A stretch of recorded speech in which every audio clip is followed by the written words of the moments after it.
नमस्कार, सत श्री अकाल, राम राम सा, खमा गणी, वड़क्कम प्रणाम। आप सभी का ऑल्टरनेट मीडिया में फिर से स्वागत है। हमारे साथ जुड़े हुए राम बंधु वत्स जी, राजनीतिक विश्लेषक। बहुत इंटरेस्टिंग डेवलपमेंट आ रही है। इस वक्त सुप्रीम कोर्ट पॉजिटिव न्यूज से भरा हुआ है। ऐसा लग रहा है एक के बाद एक रैपिड फायर राउंड चल रहा है। जहां एसआईआर के ऊपर उन्होंने कपिल सिब्बल, अभिषेक मनु सिंघवी को बाहर का रास्ता दिखा दिया। ममता दीदी के दिल की धड़कनें बढ़ा दी, क्योंकि नेक्स्ट इलेक्शन वही है और एसआईआर सबसे जोरों शोरों से वही हो रहा है। वही उन्होंने एक आज पेंडोरास बॉक्स खोल दिया है बाय वन स्टेटमेंट।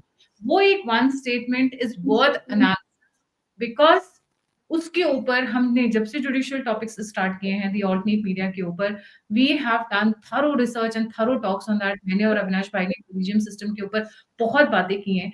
एनजेएसी के ऊपर एक बहुत बड़ा डेवलपमेंट आया है। Sir, a very warm welcome on the show. Let's get started. जी सुप्रीम कोर्ट में आज एनजेएसी को लेकर के एक महत्वपूर्ण टिप्पणी की है। सुप्रीम कोर्ट के मुख्य न्यायाधीश ने कहा है कि वो NJAC national judiciary appointment commission को लेकर के समीक्षा कर सकती है। ये बात बहुत महत्वपूर्ण है। इसलिए महत्वपूर्ण है कि साल 2015 में एनजेएसी को इसी सुप्रीम कोर्ट ने खारिज कर दिया था। आज जब सुप्रीम कोर्ट के मुख्य न्यायाधीश सूर्यकांत के समक्ष एडवोकेट मैथ्यू नेडुम्पारा ने एक एप्लीकेशन देकर के कहा है कि क्या वो एनजेएसी पे समीक्षा कर सकते हैं, तो सुप्रीम कोर्ट के मुख्य न्यायाधीश सूर्यकांत ने इसे स्वीकार किया है और कहा कि हाँ, हम इसे अवश्य देखेंगे, क्योंकि इसमें देश की स्वतंत्रता और संविधान की आत्मा बसती है। इसका मतलब यह है कि वो कोलेजियम सिस्टम को लेकर के अब पूरे तरीके से समीक्षा कर सकते हैं। देश में सबसे सर्वोच्च चीज सदन है और सदन के बाद आप देखिए कि राष्ट्रपति की नियुक्ति होती है, हमारे सेना अध्यक्षों की नियुक्ति होती है, प्रधानमंत्री की नियुक्ति होती है। इन सबों की नियुक्ति की जो प्रक्रिया है वो सार्वजनिक तौर पे होती है। लोगों को, देश की जनता को समझ में आता है कि हमारे प्रधानमंत्री कौन बने, कौन नहीं बन पाए, किस कारण से नहीं बन पाए। देश में हमारे राष्ट्रपति जो बने हैं उनकी क्या योग्यता है, कितनी संपत्ति है, किस कारण से वो बने हैं, नहीं बन पाए हैं। लेकिन इससे बिल्कुल अलग अगर आप मुख्य न्यायाधीश की नियुक्ति को देखेंगे, खासकर हाई कोर्ट और सुप्रीम कोर्ट के सभी जज और हाई कोर्ट और सुप्रीम कोर्ट के जो मुख्य न्यायाधीश हैं, इनकी नियुक्ति को एक ऐसे पर्दा में ढक के रखा जाता है कि आम लोग बिल्कुल अनभिज्ञ होते हैं। आम लोग तो छोड़ दीजिए, हमारी देश की जो बड़ी बड़ी एजेंसियां हैं, जैसे आईबी है, सीबीआई है, ये सारे जो इस उनको जजों की नियुक्ति को लेकर के जो रिपोर्ट तैयार करते हैं, उसे भी बिल्कुल ही गोपनीय रखा जाता है। तो ये जो कोलेजियम सिस्टम बना है, इसके खिलाफ एक सदन में 2015 में मोदी सरकार ने ही एनजेएसी पारित किया था। उसी की समीक्षा की बात ये सूर्यकांत जी अभी कर रहे हैं। देखिए, जब हमारा 1950 में देश का संविधान लागू हुआ, उसके उस समय जो न्यायाधीशों की नियुक्ति की प्रक्रिया थी, वो बिल्कुल ही सामान्य थी, जैसे देश में राष्ट्रपति या प्रधानमंत्री का होता है। वो कोलेजियम सिस्टम से, यानी केवल जज ही जज की नियुक्ति करेंगे ऐसा नहीं था। उसमें जजों की नियुक्ति राष्ट्रपति क्या करते थे, प्रधानमंत्री की अनुशंसा पे, और ये चलता आया। लेकिन 1950 से लेकर 1966 तक, यानी जब तक इंदिरा गांधी नहीं आई, तब तक ये प्रक्रिया बहुत ही सामान्य था। राष्ट्रपति जज की नियुक्ति करते थे, राष्ट्रपति हाई कोर्ट और सुप्रीम कोर्ट जज की नियुक्ति करते थे, मुख्य न्यायाधीश की नियुक्ति करते थे, और न्यायालय की जो प्रक्रिया थी वो अपने सामान्य गति से चलती थी। लेकिन जब 1966 में इंदिरा गांधी आई, तो आने के एक साल बाद, यानी 1967 से ही उनका और अदालत में टकराव शुरू हो गया। खासकर इलाहाबाद हाई कोर्ट और मुंबई हाई कोर्ट में तो लगता था कि जैसे केंद्र सरकार या कार्यपालिका और न्यायपालिका की टकराहट आम हो गई है। बहुत सारे जजों की नियुक्ति देर से होती थी, बहुत सारे जजों का ट्रांसफर मनमाने तरीके से होता था। किस जज को क्यों ट्रांसफर कर दिया गया, ये खुद जज भी नहीं समझ पाते थे। न अगर अगर सुप्रीम कोर्ट के जज का ट्रांसफर हुआ तो सुप्रीम कोर्ट के चीफ जस्टिस को नहीं पता है, अगर हाई कोर्ट के जज का ट्रांसफर हुआ हाई कोर्ट के चीफ जस्टिस को नहीं पता है, और कौन सी नियुक्ति कब रुकती थी, क्यों रुकी हुई है, ये सब कुछ पता नहीं चलता था। और जब इमरजेंसी का समय आया, इमरजेंसी में तो एक तरीके से समझिए कि जितना शोषण, जितना दमन जनता का होता था, उसी के समानांतर दमन न्यायपालिका का होता था। और जनता का दमन आप तभी कर सकते हैं जब आप उनके न्याय लेने के हक का दमन करें, और न्याय लेने के हक के दमन के लिए बिल्कुल न्यायपालिका को कुचलना आवश्यक होता है। तो जो इंदिरा गांधी और उस समय की न्यायपालिका में जो टकराहट हुई, उसी को लेकर के जो एक केस किया गया था 1981 में, उसको वो बहुत ही चर्चित केस रहा। एसपी गुप्ता बनाम भारत सरकार एक केस हुआ था। उसमें जजों की एक टीम ने पूछा था अपने ही जजों से कि हमारी जो नियुक्ति हो रही है, ये इस नियुक्ति प्रक्रिया को किस कारण से रोका गया है और इसमें सरकार का कितना हस्तक्षेप है। और यहीं से कॉलेजियम सिस्टम का एक तरीके से समझिए कि एक बैकग्राउंड शुरू होता है। जब 1981 के इस निर्णय में सुप्रीम कोर्ट ने माना था कि इसमें राष्ट्रपति के कहने पे जजों की नियुक्ति होती है और राष्ट्रपति के कहने में प्रधानमंत्री की अनुशंसा करने की भी अपना एक स्पेस है, लेकिन साथ ही साथ जज के जो मुख्य न्यायाधीश है, सुप्रीम कोर्ट के मुख्य न्यायाधीश सीजेआई, उनकी सलाह की भी एक जगह तय कर दी गई है। यानी कि 1981 से एक तय हो गया कि अब सुप्रीम कोर्ट और हाई कोर्ट में जो जज की नियुक्ति होगी, उसमें जज का सलाह भी मायने रखेगा और यहीं से कॉलेजियम सिस्टम शुरू हो गया। इसके बाद 1993 में भी एक केस हुआ और उस केस में सुप्रीम कोर्ट ने फैसला लिया कि इसमें प्रधानमंत्री और राष्ट्रपति की भूमिका सीमित कर दी जाएगी और सुप्रीम कोर्ट के मुख्य न्यायाधीश के सहित 2 जज की सलाह मायने रखा जाएगा। यानी कि एक तरीके से समझिए कि 1981 के केस से ये कई कदम आगे का निर्णय था। 1981 में तो राष्ट्रपति की सलाह की एक अहमियत थी, स्पेस था, लेकिन 1993 वाले केस में ये तय कर दिया गया कि सुप्रीम कोर्ट के मुख्य न्यायाधीश और 2 वरिष्ठतम जो जज हैं, वो मिलजुल के आपस में निर्णय ले सकते हैं। और 1998 में सुप्रीम कोर्ट ने एक एक्ट पास एक तरीके से फैसला सुना दिया कि अब 5 जजों का एक पैनल बनेगा, जिसमें एक सुप्रीम कोर्ट के मुख्य न्यायाधीश रहेंगे और 4 वरिष्ठ जज रहेंगे और ये मिलकर के ही हाई कोर्ट और सुप्रीम कोर्ट के जजों की नियुक्ति करेंगे। हाई कोर्ट और सुप्रीम कोर्ट में कौन मुख्य न्यायाधीश होगा, इसको भी ये तय करेंगे। साथ ही साथ न्यायपालिका से सारे संबंधित काम, जैसे ट्रांसफर भी ये तय करेंगे और किसी भी वकील का जब जज बनना होता है, तो उस समय जो उसकी जांच होती है, आईबी की जो जांच हो गई, उन सभी जांच रिपोर्टों का, उनके संपत्ति का जो ब्यौरा है, सबों को गोपनीय रखा जाएगा। इसको पब्लिक डोमेन में नहीं लाया जाएगा। और ऐसा इसके पीछे उनका एक तर्क था कि जज के निजी जीवन में किसी तरीके का न तो मीडिया का हस्तक्षेप हो, क्योंकि जब आप संपत्ति या आईबी जांच रिपोर्ट के बारे में जब आप लोगों के सामने रखेंगे, तो इस एक तरीके से कई तरह से क्यासबाजी शुरू हो जाएगा और संभव है इसको लेकर के एक अविश्वास हो सकता है कि जज अगर ऐसे हैं तो उनका फैसला कितना होगा। तो एक उनका उनका तर्क था कि एक अविश्वास रोकने के लिए ये जरूरी है। इसके साथ ही साथ उन्होंने एक ये भी बताना लोगों से मुनासिब नहीं समझा कि किस वकील को जज क्यों नहीं बनाया जा रहा है और जिनको जज बनाया जा रहा है किन कारणों से बनाया जा रहा है। जैसा कि अगर हम सेना अध्यक्षों की बात करें, राष्ट्रपति की बात कर लें, आप देखेंगे कि अगर कोई व्यक्ति इलेक्शन में जाता है, अपना पूरा केस हिस्ट्री देता है, अपने संपत्ति का ब्यौरा देता है और उसको सार्वजनिक किया जाता है ताकि लोग जान सके कि हमारे प्रधानमंत्री पे कितने मुकदमे हैं या हमारे प्रधानमंत्री, मुख्यमंत्री, विधायक, सांसद पे कितने केस हैं, उनकी कितनी संपत्ति है। लेकिन इससे बिल्कुल अलग कोई ये नहीं जान सकता कि हमारे जज, जो हमारे हाई कोर्ट के जज हैं, हमारे सुप्रीम कोर्ट के जो जज हैं, उनके पास कितनी संपत्ति है, उनके बारे में उन पे कोई कहीं से कोई मुकदमा है या नहीं। और अगर आप देखिएगा कि एक जसवंत वर्मा 2025-14 मार्च में एक दिल्ली के हाई कोर्ट के एक जज थे जसवंत वर्मा, उनके घर में आग लगी थी, जो अग्निशामक गाड़ियां पहुंच गई आग बुझाने के लिए, तो नोटों की अधजली बहुत सारी गड्डियां वहां बिखरी हुई थी। उसके बाद से मामला एक मीडिया में भी बौखला गया कि ये इतना पैसा इनके पास कैसे आया, ये इनका पैसा है या काम करने वाले किसी और का पैसा है। कुछ मीडिया में एक नैरेटिव भी चला कि क्या किसी केस को सॉल्व करने के लिए उन्होंने पैसा लिया। तो जो जज हैं, जज का क्या बैकग्राउंड हुआ है, किस तरह के फैसले लिए हैं, ये सभी चीजों को इस तरीके से कॉलेजियम सिस्टम में बिल्कुल पर्दे पे ढक करके रखा जा रहा था कि आम लोग ये समझ नहीं पा रहे थे कि जज की कार्यशैली कैसी है और जज की संपत्ति आदि क्या है। तो इस तरीके से एक आप समझिए कि जैसे अगर हम अदालत में जाते हैं तो देखते हैं कि एक न्याय की मूर्ति है, उनके आंखों पे एक पर्दा है। तो एक तरीके से ये भी समझ लीजिए कि वो जनता के आंखों पे भी एक पर्दा डालने का तरीका था कॉलेजियम सिस्टम, कि आप ये नहीं समझ पाए कि हम जिनसे न्याय ले रहे हैं वो कैसे हैं, उनका व्यक्तित्व कैसा है, उनकी कार्यशैली कैसी है, ताकि वो कैसा न्याय दे पाएंगे ये जानना बहुत जरूरी है। न्याय का संबंध कानूनी दाव पेच से तो है ही, लेकिन भरोसे से भी है। ये जानना जरूरी होता है कि जो हमें न्याय दे रहे हैं उनका उनका व्यक्तित्व, उनकी कार्यशैली कितना न्याय संगत है। तो एक तरीके से सबको पर्दे पे रखा गया है और भले ही देखिएगा कि ये इंदिरा गांधी के टकराहट के कारण कॉलेजियम सिस्टम आया, लेकिन इसका जम के दुरुपयोग भी हुआ।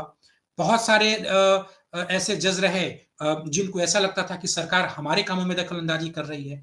अब कोई कार्यपालिका का कोई निर्णय हो तो न्यायपालिका उसे बदल दे। एक बात और गौर करने की बात है कि कॉलेजियम सिस्टम हमारे संविधान का हिस्सा नहीं है। हमारा जो मूल संविधान है जिससे जी। पूरा देश जिससे सदन चलता है, उसमें कहीं नहीं लिखा गया है कि जज की नियुक्ति जज ही करेगा। ऐसा नहीं है, उसमें जज की नियुक्ति के लिए जी। जी, हम लोग एक इम्पोर्टेंट पॉइंट की तरफ ज़रूर आना चाहेंगे। ये जस्टिस सूर्यकांत का अचानक से बदलाव कैसा हुआ? पहले इनका जो स्टेटमेंट है that collegium is the soul of independent judiciary. तो अचानक से ये कंसिडर करना, ये अचानक से बदलाव थोड़ा-सा अ, आश्चर्यचकित है। जी। जी।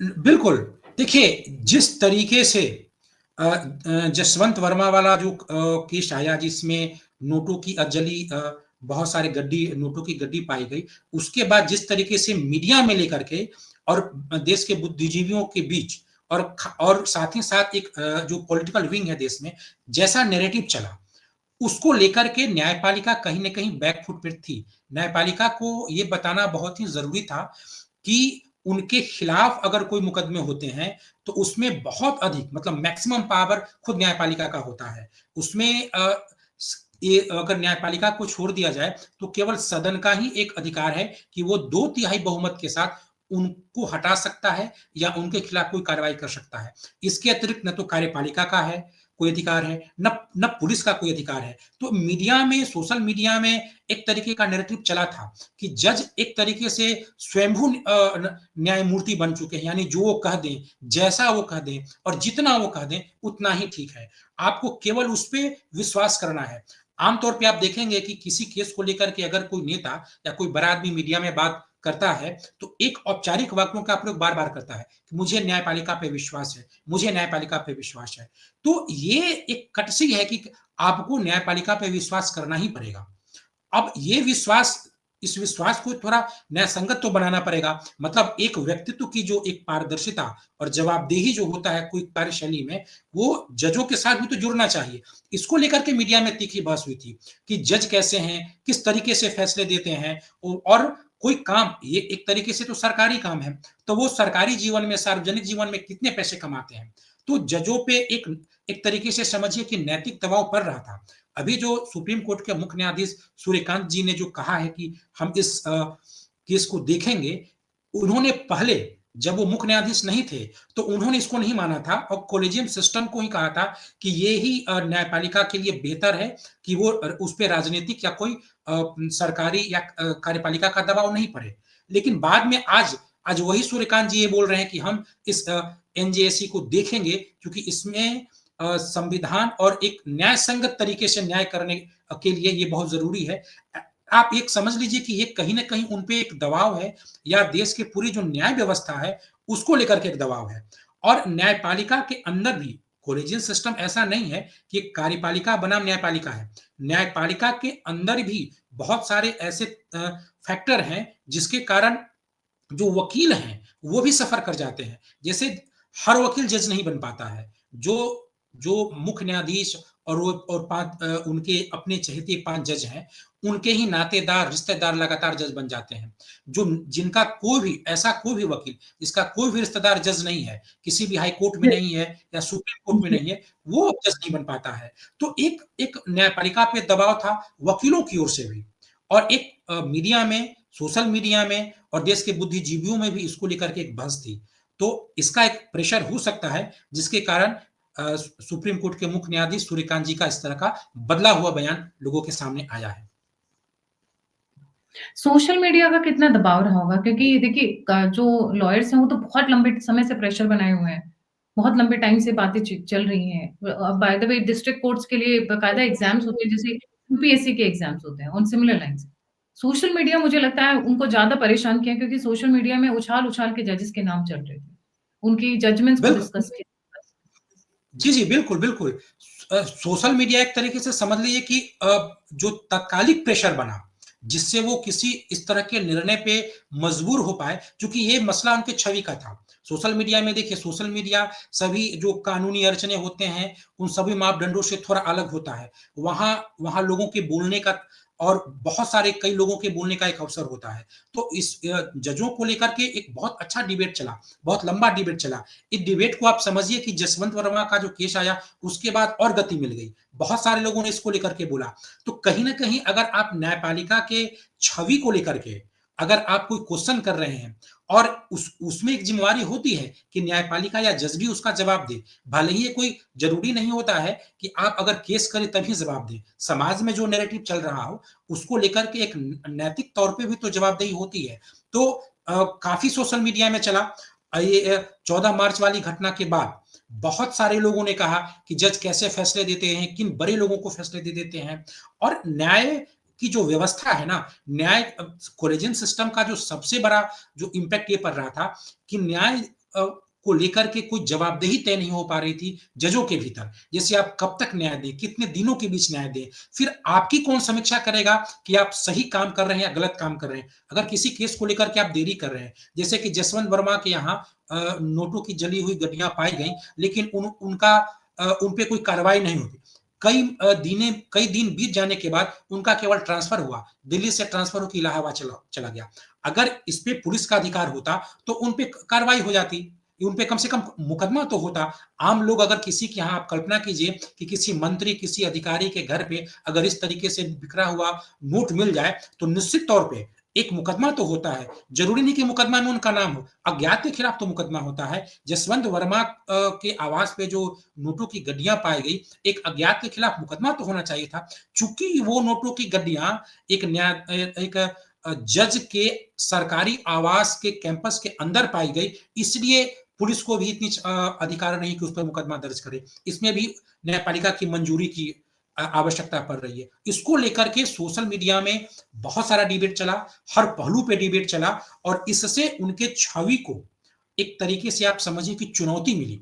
अगर आप ये कहें कि भारतीय न्यायाधीश हैं, उनकी छवि को धक्का नहीं लगा, तो कम से कम चुनौती तो ज़रूर मिली है और उस चुनौती में उनकी जवाबदेही तय होती है। उनको ये बताना पड़ा कि हम कहाँ पे हैं लोगों की समीक्षाओं में, क्योंकि देश में राष्ट्रपति से बड़ा कोई पद नहीं है, सेना अध्यक्षों से बड़ा महत्वपूर्ण कोई पद नहीं है और प्रधानमंत्री से बड़ा कोई जवाबदेही वाला पद नहीं है और उन सबों के खिलाफ लोग बोलता है, मुकदमे दर्ज होते हैं, कानूनी कार्रवाई होती है, तो फिर जज इससे अछूते क्यों रह सकते हैं।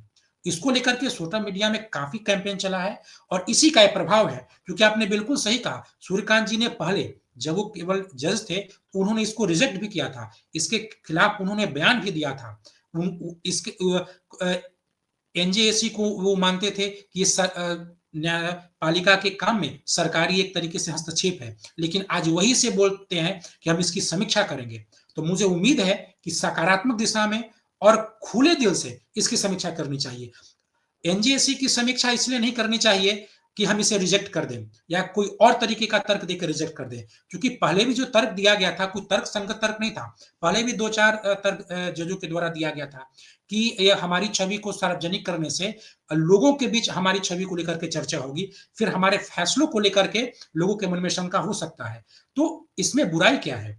एक प्रधानमंत्री की छवि, मुख्यमंत्री की छवि, सांसदों की छवि को लेकर चर्चा होता है और जनता उसे मानती भी है। सेनाध्यक्षों पे भी कार्रवाई होती है, तो और उसकी मीडिया में चर्चा होती है, तो जज अछूते क्यों रहेंगे? ये कोई तर्क संगत तर्क उनका नहीं था और उन्होंने कहा कि हम उनके उनके जो रिकॉर्ड्स हैं, जैसे उनकी संपत्ति का रिकॉर्ड्स, उन पे मुकदमे आदि का रिकॉर्ड्स, इसको भी वो गोपनीय रखते थे, इसको भी सार्वजनिक होना चाहिए। तो इन सभी चीजों को जो देश के महत्वपूर्ण पदों पे बैठा व्यक्ति, देखिए जज बहुत महत्वपूर्ण पद हैं, लेकिन हमारे सेना भी बहुत महत्वपूर्ण पद है। हमारे सेना अध्यक्ष भी बेहद महत्वपूर्ण, बेहद संवेदनशील पद है और राष्ट्रपति का पद तो सर्वोच्च पद है। तो उन सबों की तो समीक्षाएं होती ही हैं। और क्या आप फैसला देते हैं और ये लोग कार्य करते हैं, ये लोग कार्यपालिका के अंग हैं, इसलिए महत्वपूर्ण नहीं है क्या? तो बिल्कुल महत्वपूर्ण है। कार्यपालिका, व्यवस्थापिका और न्यायपालिका तीनों समानांतर हैं, तीनों महत्वपूर्ण है। तीनों में दो का जीवन तो सार्वजनिक जीवन सार्वजनिक तौर पे खुली किताबों की तरह होता है, तो एक का जीवन क्यों इस तरीके से बिल्कुल जैसे आप ढक के रखते हैं, जैसे कोई बहुत बड़ा चिराग हो जिसको आप घरों में कैद करके रखते हैं। तो होना चाहिए, और मुझे उम्मीद है यही देश के नागरिक होने के नाते हम सुप्रीम कोर्ट से ऐसी उम्मीद रखते हैं कि एनजेएसी पे वो खुले दिल से समीक्षा करें, और जो जरूरी हो तो कॉलेजियन सिस्टम को जितना जल्द से जल्द हो सके उसको हटा दें, क्योंकि अब वो दौर खत्म हो गया। अब वर्तमान दौर में ना कभी इमरजेंसी लग सकता है, ना कोई इंदिरा गांधी जैसा तानाशाह आ सकता है, तो डरना क्या। देखिए, जिस दौर में बना, हम उस दौर में जज की भावनाओं के साथ हैं, सुप्रीम कोर्ट की भावनाओं के साथ हैं, बार बार सरकार का हस्तक्षेप नहीं होना चाहिए। लेकिन अब वो दौर नहीं है। अब ना कोई इंदिरा गांधी जैसा तानाशाह देश पे आ सकता है, न कभी वो इमरजेंसी जैसा दौर हो सकता है। तो अब इसकी आवश्यकता नहीं है। अब ये बहुत पहले ही अप्रासंगिक हो चुकी है। इसे जितना जल्द हो सके न्यायपालिका को खत्म कर देना चाहिए।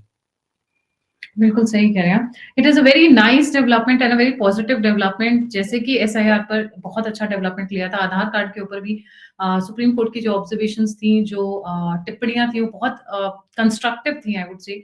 We have seen lately we have seen a change in the way the Supreme Court is observing the things and the way they are making points of the the objections raised by not only the social media eminent personalities, intellectuals, eminent retired judges also. So looks like कि थोड़ा थोड़ा धीरे धीरे ही सही पर change आना शुरू हो चुका है, एंड ये बहुत पॉजिटिव चेंज है। NJAC is a very welcome step. धीरे ही सही बट एटलीस्ट एक विंडो ऑफ अपॉर्चुनिटी खुल रही है जहां पे इसका दोबारा से एनालिसिस किया जाएगा, इस पे ऑब्जर्वेशंस नोट की जाएंगी, इस पे क्या ऑब्जेक्शन थी पहले 2015 में वो देखा जाएगा, and what better can be done. A big step, I take it as a big step, क्योंकि आप उसको जब रिकंसिडर कर रहे हैं ना, तो आप एक उसको बड़ी अपॉर्चुनिटी दे रहे हैं। Thank you so much Rambandhu sir for joining. जाने से पहले व्यूअर से रिक्वेस्ट है, प्लीज लाइक सब्सक्राइब और शेयर करना ना भूलें, और अगर आप मुझे कनेक्ट करना चाहते हैं तो email is the best way to connect. And please आगे आए, सहायता करें, कंट्रीब्यूट करें, डोनेट करें।